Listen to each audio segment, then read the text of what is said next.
Voilà, alors le dernier exposé donc de ce colloque, de ces 2 jours de colloque, va être donné par donc, Karina Prunkel, qui est professeure assistante en éthique de la technologie à l'Université d'Utrecht, et également chercheuse associée à l'Université d'Oxford.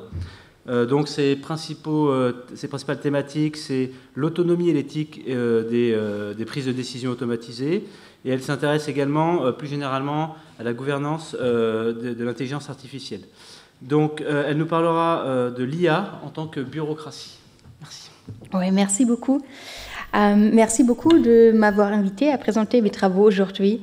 Ce que je vais vous présenter, c'est encore un travail en cours. Cela dit, je suis vraiment très impatiente d'en discuter avec vous par la suite. Bon, ce travail à moi est animé par une question assez fondamentale.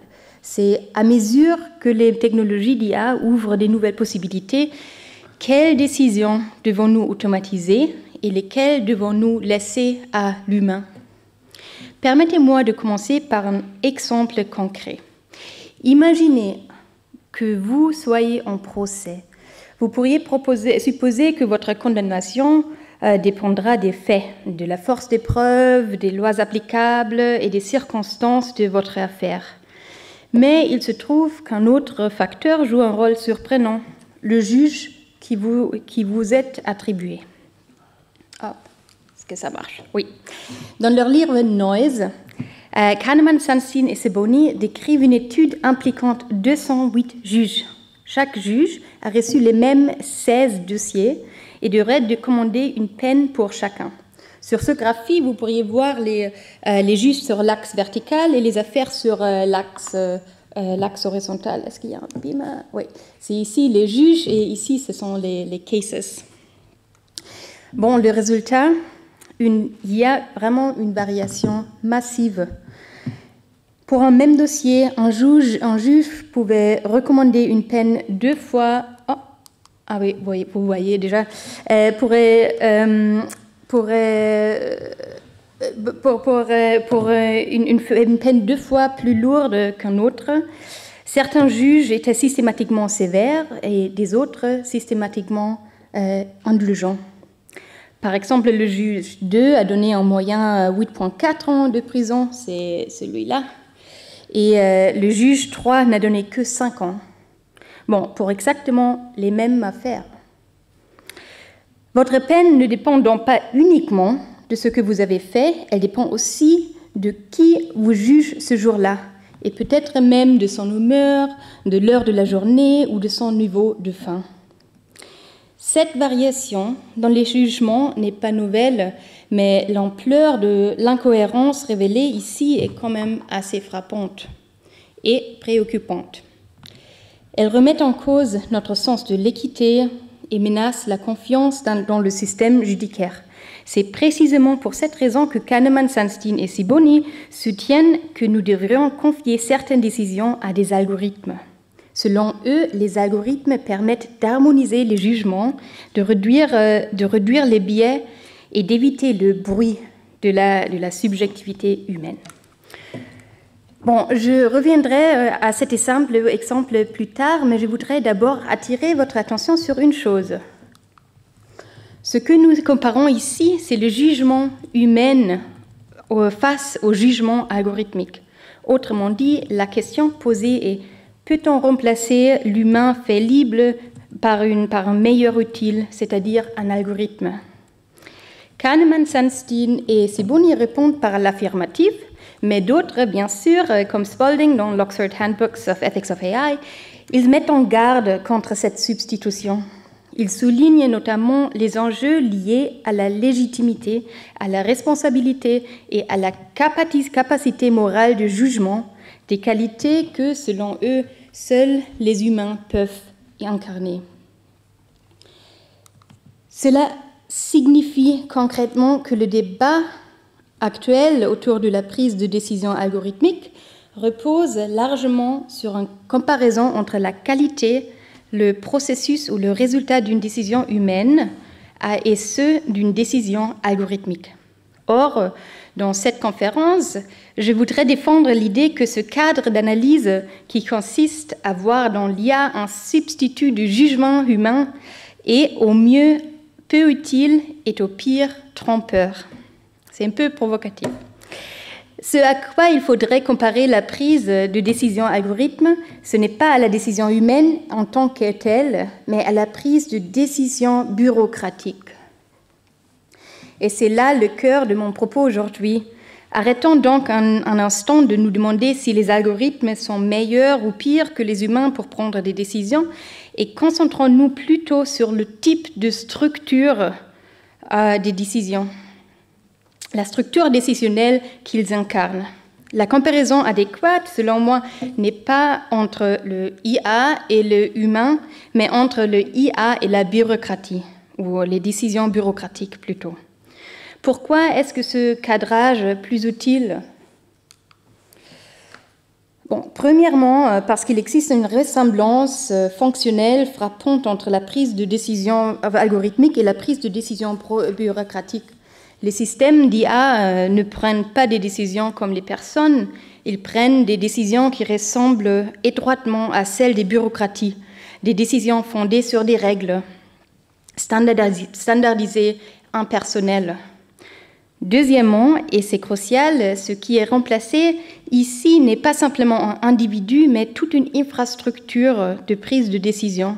Ce que nous automatisons, ce n'est pas seulement le jugement, mais c'est une nouvelle manière d'organiser la manière dont les décisions sont prises, justifiées et contrôlées. Et ce changement de perspective est important car il modifie les questions que nous posons et surtout, il nous permet de mobiliser un corpus existant de réflexion. La littérature sur la bureaucratie. Bon nombre des questions actuellement posées à propos des systèmes de l'IA, l'équité, opacité, standardisation, discrétion, légitimité, sont des questions anciennes dans le contexte de la gouvernance bureaucratique. En reconnaissant les parallèles structurels, nous pouvons nous appuyer sur ces savoirs, identifier les ressemblances et les différences et ainsi mieux cerner les problèmes et les solutions qui posent les systèmes algorithmiques.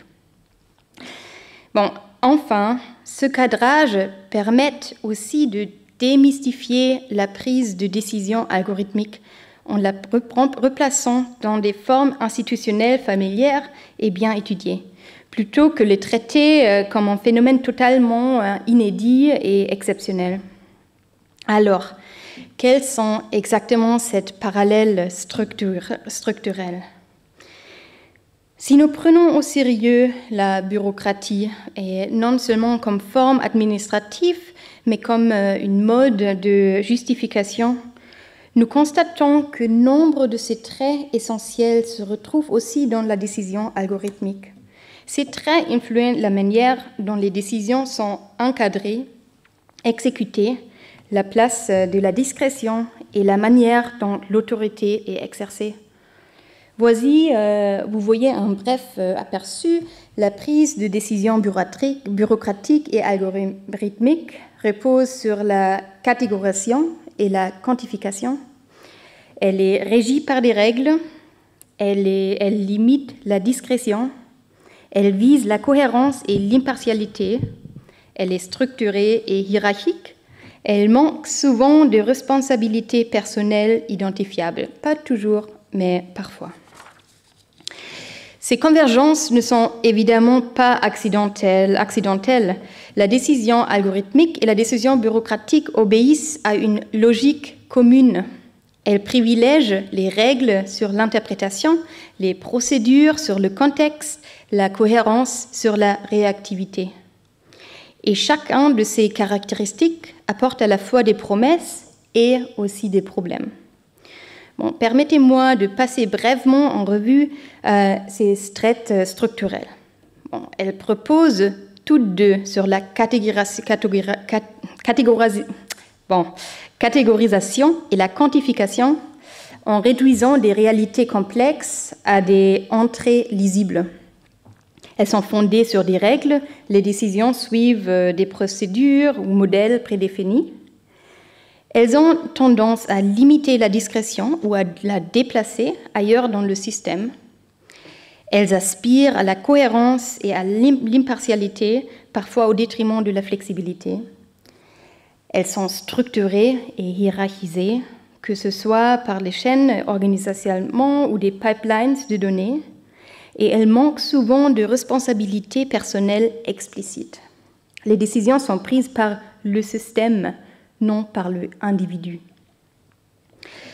Je reviendrai plus en détail sur certaines d'entre elles, mais ici déjà, on voit comment ce cadrage nous aide à dépasser la question de savoir si les algorithmes prennent les bonnes décisions pour mieux comprendre quel type de prise de décision ils incarnent réellement. Bon, concentrons-nous maintenant sur 3 caractéristiques centrales et peut-être aussi les plus intéressantes de la décision bureaucratique et algorithmique. Le fait qu'elle est régie par des règles, qu'elle limite la discrétion et qu'elle vise la cohérence et l'impartialité. Ok. Commençons, je veux aussi dire que tout ça, c'est relié, ce n'est pas des catégories exclusives, mais en fait, on va voir qu'il y a assez beaucoup des communautés entre les catégories aussi. Bon, commencer par l'idée des décisions fondées sur les règles. La décision bureaucratique est fondamentalement gouvernée par des règles. Cela signifie qu'une fois que la règle est établie, elle doit être suivie. Cette structuration par les règles est profondément liée aux idéaux démocratiques. C'est la transparence, égalité, responsabilité et la possibilité de recours. Dans son ouvrage très influent Trust and Numbers, l'historien Theodore Porter soutient que l'essor de la prise de décision régie par des règles dans les institutions publiques n'était pas seulement une évolution technique, mais une réponse à des pressions politiques. À mesure que les idées démocratiques se répandaient, les gouvernements ont dû justifier publiquement leurs actions et appliquer des standards de manière uniforme.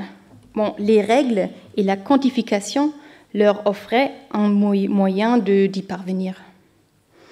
Prenons l'exemple de la fonction publique britannique. Avant le XIXe siècle, la plupart des postes dans le service public en Grande-Bretagne étaient attribués par favoritisme et par des relations personnelles. Mais ça a commencé à changer en 1854 avec le rapport Northcote-Trevelyan qui a préconisé l'introduction de concours d'entrée standardisés et compétitifs. L'idée était très simple, démontrer que l'accès aux services publics reposait sur le mérite, non sur les liens sociaux ou politiques. Dans ce contexte, les règles servent donc de garde-fou institutionnel. Elles protègent contre les décisions arbitraires ou partiales. Et par partial ou arbitraire, j'entends des décisions basées sur des considérations qui ne sont pas reconnues comme pertinentes au regard du cas en question. Les règles servent à limiter l'arbitraire en restreignant l'espace de la discrétion individuelle. Et c'est aussi ainsi qu'elles promeuvent la cohérence. Les règles présentent également un autre avantage majeur. Elles améliorent l'efficacité. Prenons le traitement des déclarations fiscales. Si chaque dossier devait être examiné individuellement par un agent, par exemple, en tenant compte non seulement des chiffres, mais aussi de la situation, des intentions et du contexte social du contribuable, le système s'effondrerait. Mais lorsqu'on s'appuie sur des seuils et en catégories prédéfinies, tranches de revenus, statut fiscal, le traitement devient routinier, scalable et efficace. C'est là la force des règles aussi. Elles transforment un jugement humain complexe en une tâche procédurale, réalisable à grande échelle. Or, les algorithmes sont par définition des systèmes régis par des règles. Le Oxford English Dictionary définit un algorithme comme une procédure ou un ensemble de règles utilisées dans les calculs et la résolution des problèmes. Et cela vaut que l'on parle d'un système codé à la main ou d'un modèle d'apprentissage automatique.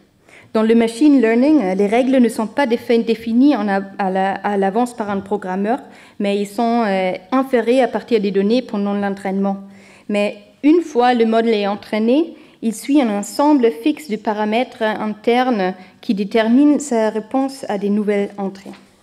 Bon, l'IA génératif comme ChatGPT ne fait pas l'exception, mais si elle produit des sorties probabilistes, le processus de génération reste gouverné par une structure interne apprise. Cela dit, le caractère probabiliste de ces sorties affaiblit certaines des vertus que je viens de mentionner, et en particulier la cohérence et la répétabilité. Bon, je laisserai donc à côté l'IA générative pour l'instant et je me concentre sur les systèmes plus nettement régis par des règles au sens classique. Comme les bureaucraties, les algorithmes sont souvent loués pour leur impartialité et leur cohérence, ce que l'on appelle parfois peut-être un peu trop rapidement leur objectivité. L'idée est que si deux personnes sont également représentées dans les données, elles recevront le même traitement. Ou autrement dit, les mêmes entrées devraient produire les mêmes sorties. Jusqu'au présent, je me suis concentrée sur les avantages de la prise de décision fondée sur des règles, mais bien sûr, elles présentent aussi des limites et des écueils. On peut en distinguer deux grandes catégories. L'application, l'une tient à l'application des algorithmes et des règles, et l'autre à leur contenu. Bon, commencer par l'application. Pour qu'un système fondé sur des règles soit équitable, il faut que celles-ci soient appliquées de manière cohérente. Sinon, toute la justification de l'introduction de règles, promouvoir l'équité, la prévisibilité et l'impartialité s'effondrent. Prenons l'exemple de la corruption. Dans certains systèmes politiques, le code de la route s'applique en théorie à tout le monde, mais en pratique seulement à ceux qui ne disposent pas de connexion politique. Lorsque l'application des règles devient sélective, leur légitimité, bien sûr, s'effondre. On n'a plus alors un ordre fondé sur des règles, mais une façade, une forme institutionnelle qui dissimule un système de traitement particulier et de discrétion informelle. C'est une caractéristique bien connue des bureaucraties dysfonctionnelles. Les règles existent, mais elles masquent des décisions prises en réalité, d'une façon arbitraire ou à des fins privées. Et cela ne concerne pas uniquement les systèmes corrompus. Même dans les bureaucraties qui fonctionnent bien, les agents peuvent appliquer les règles de manière incohérente. Ils peuvent être fatigués, distraits ou simplement biaisés. Quiconque a déjà suivi une recette connaît cette expérience un peu. Et il arrive qu'on oublie un ingrédient, qu'on lise mal une étape ou qu'on en saute une. Cela n'arrive pas à un algorithme, bien sûr. Lorsqu'il s'agit d'appliquer les règles d'une manière constante, les algorithmes nous surpassent. Ils n'oublient pas, ne se laissent pas distraire et ils n'improvisent pas. Mais cela nous amène à la seconde question, celle du contenu. Même si les règles sont appliquées parfaitement, la véritable question reste, que disent-elles? Sont-elles justes? Sont-elles pertinentes? Reflètent-elles ce qui compte réellement dans un cas donné? Revenons à la réforme Northcote-Trevelyan. Oui, elle a réduit le rôle du favoritisme dans le recrutement de fonctionnaires, mais elle n'a pas nécessairement garanti la compétence. Le concours d'entrée qui fut mis en place testait principalement ce qu'on considérait alors comme une éducation classique, la maîtrise du latin, du grec et de la géométrie. Ce sont les matières enseignées dans les écoles d'élite en Angleterre comme Oxford et Cambridge. Et ainsi, même si le concours reposait sur un critère objectif et formel, il a de fait maintenu les emplois publics au sein de la même classe sociale. Deux conclusions s'imposent ici. D'abord, les règles n'évaluent pas ce qui était le plus pertinent pour le travail administratif réel. Et ensuite, elles excluent la grande majorité des citoyens qui n'avaient pas reçu ce type d'éducation. Le concours a remplacé une forme d'exclusion, le favoritisme, par une autre, le diplôme fondé sur un accès élitiste. Et on retrouve des problèmes similaires dans la prise de décision algorithmique. Les règles peuvent être appliquées de manière impartiale, mais cela ne signifie pas que leur état et effet soient équitables. Bon, un seul exemple parmi tant d'autres. Aux États-Unis, un algorithme de santé a été utilisé pour allouer les soins supplémentaires aux patients atteints de pathologies complexes. Les concepteurs du système devaient trouver un moyen de mesurer la gravité de l'état de santé d'une personne. Mais comme la maladie est difficile à quantifier directement, ils ont utilisé le coût total des soins de santé comme indicateur. L'idée était que les patients les plus malades dépensent plus pour se soigner, donc que le coût total reflèterait les besoins médicaux des patients. Mais en pratique, cet indicateur a introduit un biais systématique. En moyenne, les patients noirs dépensent moins en soins de santé que les patients blancs, même lorsqu'ils sont aussi malades. Et cela s'explique par des inégalités structurelles dans l'accès aux soins et les habitudes de recours au système de santé aux États-Unis. Le résultat, l'algorithme attribuait systématiquement plus de réseaux aux patients blancs, même lorsque les patients noirs tout aussi malades auraient dû en bénéficier aussi. Ce n'était pas un échec d'application, l'algorithme faisait exactement ce qu'on lui avait demandé, mais le problème venait de la règle elle-même, du choix de l'indicateur. Bon, quelles leçons en tirer ? Les systèmes fondés sur des règles, qu'ils soient bureaucratiques ou algorithmiques, ne valent que par la qualité des règles qu'ils appliquent. Il ne suffit pas de s'assurer que les règles soient appliquées avec constance, mais il faut encore se demander si elles sont justes, pertinentes et si elles remplissent effectivement la fonction attendue. Comme l'ont souligné Crail et Hellman dans un papier, traiter les cas similaires de manière similaire ne signifie pas seulement appliquer la même règle à chaque fois. Cela implique aussi de reconnaître en quoi les cas sont similaires de manière pertinente. Venons maintenant au point suivant. L'une des conséquences de la prise de décision fondée sur des règles est la limitation du pouvoir discrétionnaire. Le pouvoir discrétionnaire désigne de manière générale un espace où l'on peut choisir entre plusieurs actions autorisées sur la base de son propre jugement.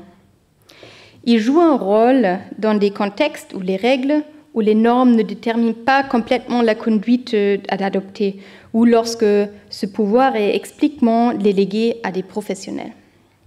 Par exemple, les travailleurs sociaux doivent souvent évaluer si l'environnement familial d'un enfant justifie une intervention supplémentaire. Même en présence des standards et des protocoles, la décision repose souvent sur le jugement du travailleur social, son expérience et son interprétation de la situation. Par construction, la prise de décision bureaucratique restreint l'espace laissé au jugement individuel. Ce n'est pas un effet secondaire, mais c'est l'un de ses objectifs. Mais cela ne signifie pas que le jugement soit entièrement supprimé. Même dans les environnements hautement réglés, le pouvoir discrétionnaire se manifeste sous différentes formes et à différents niveaux. Une distinction utile est-elle entre discrétion formelle et discrétion informelle? La discrétion formelle survient lorsqu'une règle autorise explicitement un choix entre plusieurs options. Et ainsi, un juge peut être habilité à condamner un voleur à une peine comprise entre 1 an et 5 ans. Il y a une flexibilité là. Dans cette fourchette, la décision relève de son jugement à elle ou à lui. La discrétion informelle, à l'inverse, apparaît lorsque les règles sont vagues ou sont incomplètes. Dans ce cas-là, il laisse place à l'interprétation. C'est le cas, par exemple, d'un agent des services sociaux qui doit décider si la situation d'un demandeur est exceptionnelle, une notion non définie dans la réglementation. Dans les deux cas, la discrétion toujours existe, mais sa forme et son étendue varient. Les agents de terrain, comme les travailleurs sociaux ou les enseignants, disposent souvent d'une grande latitude dans l'interprétation et l'application des règles, tandis que les agents plus éloignés du terrain, comme les gestionnaires administratifs, opèrent généralement dans le cadre un peu plus étroit. Lorsque l'on se tourne vers les systèmes d'IA, on observe un rétrécissement d'analogue du pouvoir discrétionnaire à l'échelle de la première ligne. Une étude menée par exemple par Eurofound en 2021 sur la numérisation du travail a révélé que le domaine le plus affecté par les nouvelles technologies au workplace, au travail, c'est les compétences et de la discrétion. Dans les chaînes de montage automatisées, par exemple, les systèmes numériques déterminent de plus en plus le rythme et la séquence des tâches. Les travailleurs ne sont plus censés décider de la priorisation ou de l'organisation de leur travail, c'est maintenant la technologie qui s'en charge.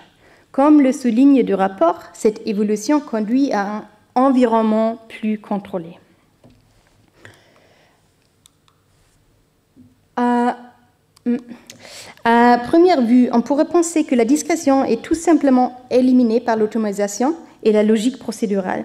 Mais ce n'est pas tout à fait exact. La discrétion n'est vraiment pas supprimée, mais elle est reconfigurée et redistribuée. Même dans les systèmes très procéduraux, le pouvoir discrétionnaire tend à se déplacer vers les extrémités de la chaîne décisionnelle, vers ceux qui conçoivent les règles et vers ceux qui décident de leur application.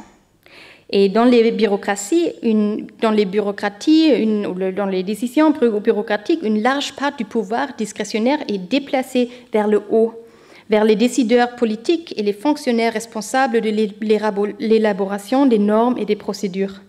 Dans les systèmes pilotés par l'IA, on retrouve un phénomène très similaire. Même si le système automatise la décision finale, de nombreux choix discrétionnaires sont intégrés en amont dans la phase de conception. Les ingénieurs et les data scientists doivent choisir quelles données inclure, comment définir la fonction, objectif, quels critères optimiser, quels indicateurs utiliser. Ce ne sont pas des décisions neutres ou impartiales ou mécaniques. Ce sont les exercices de jugement qui impliquent souvent des compromis et des arbitrages normatifs. Ces formes de discrétion sont moins visibles, mais tout aussi décisives. On peut même appliquer la distinction entre la discrétion formelle et informelle au système de l'IA. Certains algorithmes permettent explicitement une gamme de résultats ou exigent une intervention humaine, ce qui correspond à une forme de discrétion formelle. Par exemple, un modèle prédictif de risque peut proposer plusieurs scores de risque possibles et un évaluateur humain choisit s'il convient d'agir ou non. La discrétion informelle, quant à elle, apparaît lorsque les règles algorithmes sont ambiguës ou lorsque le système est utilisé dans des contextes qui débordent son cadre initial. Par exemple, un algorithme de modération de contenu entraîne à détecter les discours haineux peut produire des résultats à la frontière de l'acceptable, laissant place à l'interprétation par un modérateur humain. Et même lorsqu'un système semble déterministe, l'ambiguïté ou l'incomplétude de la règle exige encore une forme d'interprétation humaine. Le second point d'entrée de la discrétion se situe au moment de l'application des règles. Même si la règle est claire, son application à des cas particuliers demande souvent le jugement. Une règle qui accorde l'accès gratuit à une piscine municipale, par exemple, à toute personne qui ont plus de 65 ans, ça semble simple, mais quelqu'un doit encore décider s'il faut accepter une pièce d'identité périmée ou vérifier l'authenticité d'un autre document d'identité. Et même ici, le jugement fait retour. Selon le degré d'automatisation du processus, les systèmes de IA peuvent réduire ou éliminer ce type de discrétion. Un système de crédit entièrement automatisé, par exemple, peut empêcher toute évaluation humaine des dossiers limites. Mais en réalité, dans de nombreux domaines sensibles, la supervision humaine est légalement exigée ou pratiquement indispensable. Et là où il y a supervision humaine, il y a généralement aussi une certaine forme de discrétion, à condition, bien sûr, que cette supervision soit effective. Ce qui importe dans le débat sur la discrétion et l'automatisation, ce n'est donc pas seulement de savoir si la discrétion est présente, mais où elle se situe, qui l'exerce et dans lesquelles conditions elle peut être rendue visible et tenue pour les responsables. Ok. Permettez-moi maintenant d'aborder la dernière similarité structurelle entre la prise de décision bureaucratique et la prise de décision par l'IA, ou de moins la dernière dont je parlerai aujourd'hui.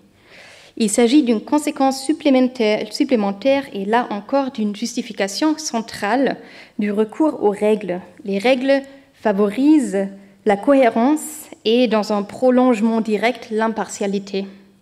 Il ne s'agit pas simplement de vertus techniques, mais de vertus normatives. La cohérence renvoie à l'idéal aristotélienne de traiter les cas semblables de manière semblable. L'impartialité, elle, renvoie à l'équité. Les décisions ne doivent pas être influencées par les préférences personnelles, un statut social ou des impressions subjectives. Les règles formalisées limitent la marge de manœuvre discrétionnaire et assurent une stabilité des décisions dans le temps, dans l'espace et entre agents. Autrement dit, les systèmes bureaucratiques, comme les systèmes d'IA, peuvent garantir au moins deux types de cohérence. Une, c'est une cohérence temporelle, et deux, c'est une cohérence interagent.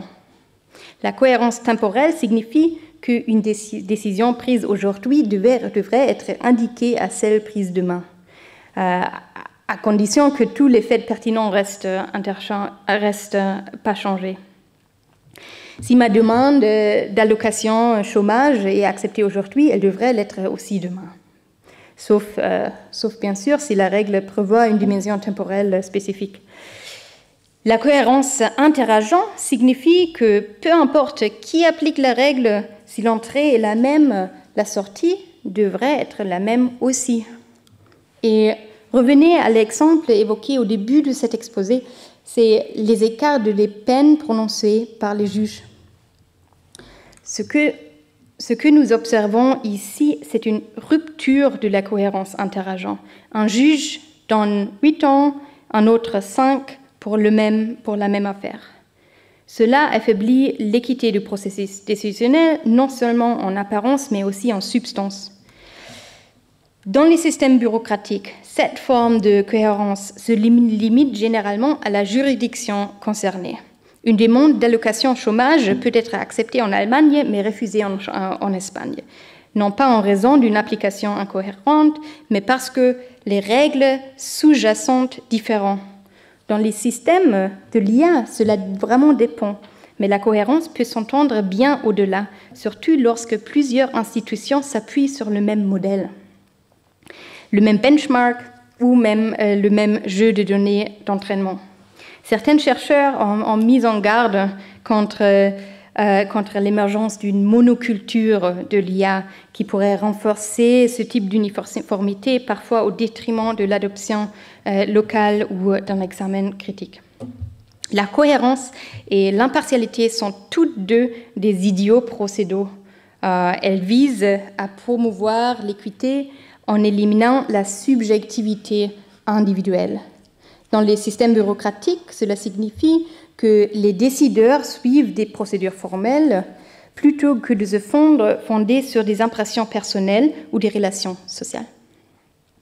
Dans les systèmes d'IA, un mécanisme similaire est à l'œuvre.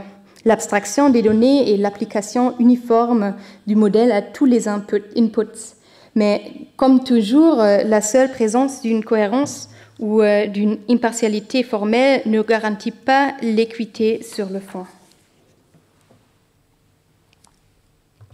Bon, j'ai combien de temps il me reste?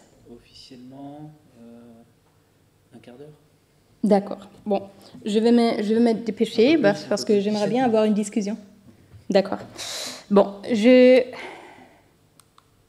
vais continuer. Venons-en maintenant à la raison pour laquelle ce recadrage compte au-delà de sa seule précision descriptive. Ce qui est en jeu dans la comparaison entre l'IA et la prise de décision bureaucratique, ce n'est pas simplement une meilleure analogie, mais c'est la possibilité de réorienter les questions normatives que nous posons. Nous devrons nous demander si un système fondé sur des règles, qu'il soit bureaucratique ou algorithmique, peut produire des décisions légitimes, responsables et justes. Et au-delà, ce qui rend ces décisions légitimes, responsables et justes. Ce changement, je pense, est essentiel d'abord pour repenser la notion de la légitimité dans les systèmes démocratiques. Par exemple, la légitimité ne repose pas uniquement sur les résultats, elle dépend aussi de la manière dont les décisions sont prises, qui décide, comment les règles sont établies et si les citoyens peuvent comprendre et contester ces décisions. Les bureaucraties ont été conçues en partie pour rendre la gouvernance plus fondée sur des règles et donc plus légitime, moins sujette aux caprices personnels ou aux intérêts opaques. La prise de décision algorithme hérite de cette promesse, neutralité, cohérence, dépersonnalisation. Mais contrairement au système bureaucratique ancré dans les structures démocratiques, les systèmes d'IA échappent souvent à l'examen public. Il existe étonnamment peu de débats sur les choix qui présentent à leur conception, et encore moins ce qui est légitime. Si les décisions sont prises par des systèmes dont le fonctionnement est opaque, dont les critères ne peuvent être contestés ou dont l'autorité est incertaine, alors leur forme procédurale masque simplement un déficit de légitimité. Cela nous conduit à la question de la responsabilité. Les systèmes bureaucratiques sont du moins en principe intégrés dans une structure de gouvernance. Il existe des chaînes de responsabilité, des mécanismes de supervision et des voies et des recours publics. Mais à mesure que les systèmes d'IA sont intégrés au processus décisionnel, la responsabilité devient plus floue. Qui est responsable lorsque les choses tournent mal? Le concepteur du système, le fournisseur de données, c'est un vieil débat maintenant. Ces questions ne sont pas théoriques. Elles concernent directement la manière dont le pouvoir est exercé et comment il peut être remis à cause. La responsabilité ne consiste pas seulement à désigner un responsable, mais elle suppose que les décisions puissent être retracées, expliquées et, si nécessaire, corrigées et annulées. Et puis, il y a la promesse de l'échelle.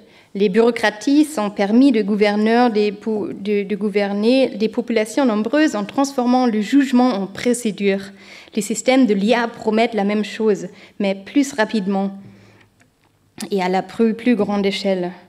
Mais l'échelle amplifie aussi les risques. Une règle ou un modèle qui traite effacement des milliers de cas peut, si elle est défaillante, produire des effets nocifs tout aussi efficacement. Cela est particulièrement préoccupant lorsque les décisions reposent sur des indicateurs ou des proxies qui n'ont jamais fait l'objet d'un débat plus public ou d'une validation démocratique. Et une fois que ces systèmes sont intégrés au service public, leurs effets deviennent systématiques et non plus marginaux. C'est pourquoi ce changement de perspective du jugement individuel à la gouvernance bureaucratique n'est pas simplement une préférence conceptuelle. Il nous aide à repérer les zones où il faut creuser, à mobiliser les analyses déjà formulées par les historiens, les sociologues ou les philosophes. Il nous aide vraiment à comprendre que ce qui est en jeu avec l'IA, ce n'est pas seulement de savoir qui décide, mais comment la décision est structurée, institutionnalisée et légitimée. Il nous permet de tirer parmi de l'histoire de la gouvernance administrative et de ses réussites et de ses échecs et des critiques qu'elle a suscitées. Et il nous permet de poser de meilleures questions, non seulement sur le biais ou la précision, mais sur la transparence, la réversibilité, la justification publique et le contrôle démocratique.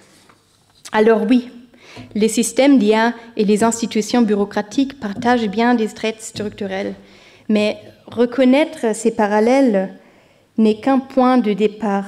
Le véritable enjeu consiste à garantir que les décisions produites par ces systèmes ne soient pas seulement cohérentes ou efficaces sur le plan plus procédural, mais juste sur le fond et attentifs aux besoins des personnes concernées. Cela exige plus que des ajustements techniques, cela exige un débat public, une surveillance institutionnelle et une volonté publique. Car au fond, ce qui est en jeu, ce n'est pas seulement la manière dont les décisions sont prises, mais les valeurs qu'elles traduisent, les intérêts qu'elles servent et la possibilité de les contester quand elles échouent. Et ce ne sont pas des questions techniques, ce sont plutôt des questions politiques. Merci beaucoup.